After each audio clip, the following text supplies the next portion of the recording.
किसी बेटी को छेड़ने का प्रयास किया, किसी की इज्जत पे हाथ डालने का प्रयास किया या कहीं चोरी डकैती करने का प्रयास किया, तो अगले चौराहे पे जाते जाते पुलिस उसको स्वयं दबोच देगी, भाग नहीं पाएगा, तो उसको पता ही नहीं लगेगा। लेकिन अगले चौराहे पर इससे पहले कि कुछ हो तब तक राम नाम सत्य है की बात सामने आ जाएगी।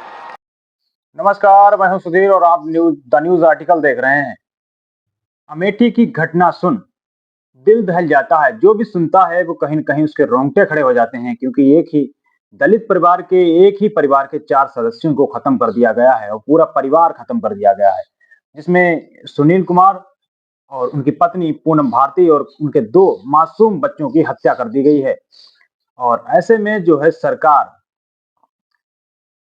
के लिए ये कहीं न कहीं बहुत ही शर्म की बात है, क्योंकि दलित पिछड़े जो लोग हैं उनकी लगातार निर्मम हत्याएं, उन पे लगातार शोषण बढ़ रहा है, जातिवाद चरम पर है।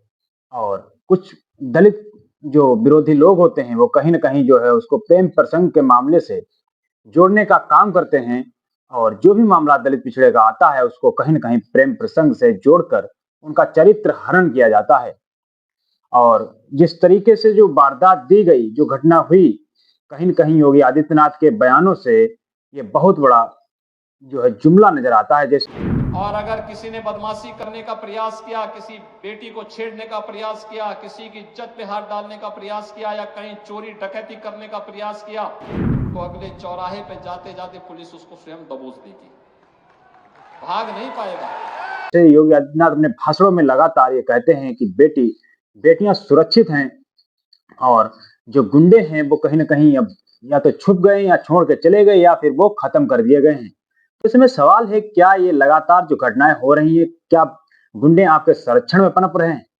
क्या ये भारतीय जनता पार्टी की सरकार में, क्या उसकी सरकार में जो है गुंडे अपनी जो है किस तरीके से रौब दिखाते हैं?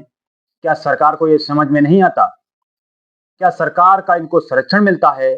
ऐसी घटनाओं जो वारदात देते हैं, ऐसा अंजाम देते हैं गुंडे, क्या उनको सरकार का संरक्षण और कहीं न कहीं सहानुभूति मिलती है? इसीलिए कहीं न कहीं ये गुंडे पनप रहे हैं।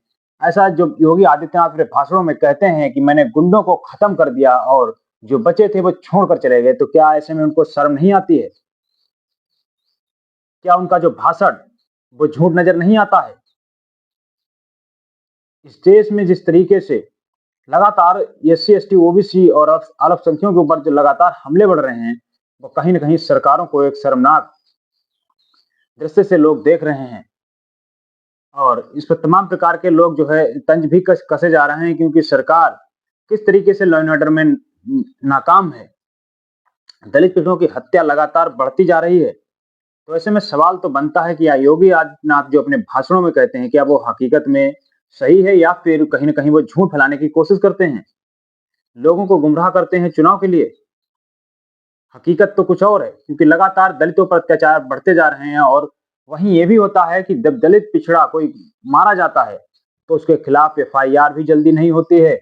एफआईआर हो जाती है तो कहीं न कहीं उनकी गिरफ्तारी नहीं की जाती है। तो ऐसे में सवाल तो बनता है कि योगी सरकार में लगातार ये जो दावे किए जाते हैं, और बीजेपी भारतीय जनता पार्टी की सरकार में तमाम नेता दावे करते हैं कि महिलाएं सुरक्षित हैं और तमाम गुंडे मवाली देश